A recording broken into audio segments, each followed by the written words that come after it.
नाशिकच्या TCS कंपनीमध्ये घडलेल्या महिलांच्या लैंगिक अत्याचार आणि धर्मांतराच्या विषयावर एकीकडे Nashik crime branch, SIT, ATS, NIA या सगळ्या संस्था जोरदार तपास करतायत, तर दुसरीकडे या संपूर्ण प्रकरणातली जी मुख्य संशयित आरोपी आहे ती निदा खान अद्यापही पोलिसांच्या हाती लागलेली नाही आहे.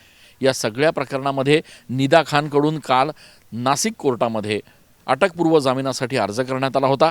निदा खानच्या वकिलांचं म्हणणं होतं की ती सध्या गरोदर आहे आणि त्या आधारावर तिला खरं तर अटकपूर्व जामीन देण्यात यावा.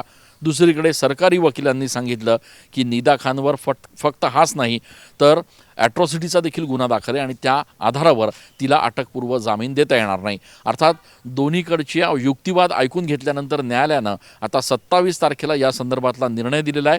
त्याच्यामुळे 27 तारखेपर्यंत निदा खान हिच्यावर अटकेची टांगती तलवार कायम असणार आहे.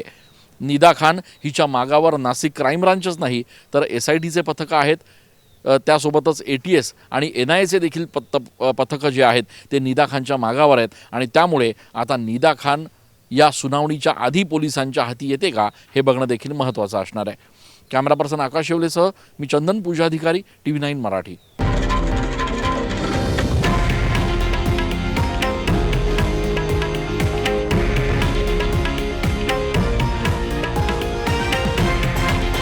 हे आहे देशातील नंबर 1 न्यूज नेटवर्क आणि आपण पाहत आहात TV9 मराठी, एकमेव.